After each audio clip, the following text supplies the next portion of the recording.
নির্ভর করে কৃষি জমি চাষাবাদ হতো, সবসময় এখানে পানি থাকতো। আর আজ এখানে কোনো পানি নাই, এখানে চাষ হচ্ছে, এখানে জমিতে দেখা যাচ্ছে ভুট্টা চাষ হচ্ছে, কেউ ধান চাষ করছে, পাশে চারকল ইন্ডাস্ট্রি। এই নদীর বুকে আবার নৌকা চলুক, এই নদীর বুকে জেলেরা মাছ ধরুক, এই নদী দূষণ করেছে, এই মানববন্ধনের আয়োজন।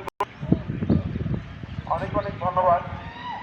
আমরা একটি বিষয় খুব গুরুত্ব সহকারে দেখতে চাই, দাঁড়াতে চাই। এখানে দাঁড়িয়ে আমাদের যেটা অনুভব হয়েছে যে আমরা নদীর পাশে দাঁড়িয়েছি, এখানে কি আদৌ কোনো নদী ছিল সেটা নিয়ে অনুরোধ জানাতে চাই। সরকারের কাছে স্পষ্ট বার্তা দিতে চাই যে জনগণের জন্য কিছু করতে যেন প্রাণ দিতে পারে। এখন আমাদের মাঝে যারা উপস্থিত আছেন, আমি এখন নদীর ভিতরে দাঁড়িয়ে, কারণ এই নদীটা এমন জলস্রোত ছিল এবং এত সুন্দর দাবি যে আমরা নদীকে আবার পুনরুদ্ধার করব এবং এই নদী যেন ভরাট থেকে নদী খনন করা হয় এবং যারা দখল করেছে তাদের কাছ থেকে যেন এই দখল ফিরিয়ে নেওয়া হয়।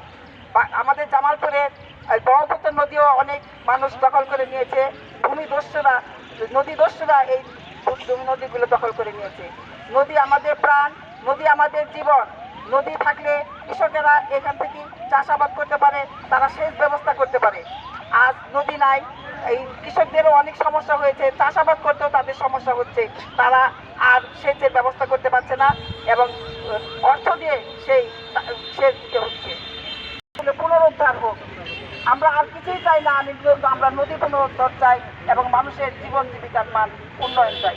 ধন্যবাদ। প্রক্রিয়াতে আমাদের কৃষি কার্যের ব্যাপক সমস্যা তৈরি হবে। আমরা চাই না যে জামালপুরের সমৃদ্ধিটা বিলুপ্ত হয়ে যাক। আমরা জানি যে আমরা এখানে যেখানে অবস্থান করছি এটা পৌরসভার একটি এলাকা। এই পৌরসভার এলাকাতে আমাদের পরিকল্পনাতে যে সমস্যাটা তৈরি হয়েছে, আমাদের 3 পাশে নদী। আমাদের যদি শহরটাকে এইভাবে দেখি, এই উত্তর থেকে ঝিনাই নদী প্রবাহিত হয়ে দক্ষিণ দিকে প্রবাহিত হয়েছে।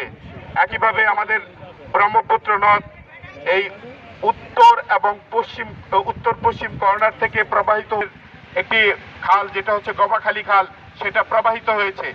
কিন্তু আমরা এই পৌরসভার কোনো পরিকল্পনাতে এই নদীগুলোর যথাযথ ব্যবহার দেখি নাই। আমরা পৌর প্রশাসন করা হোক সে দাবিকে রেখেই আজকে আমাদের এই মানববন্ধন। আমি এখন বিনীতভাবে অনুরোধ জানাব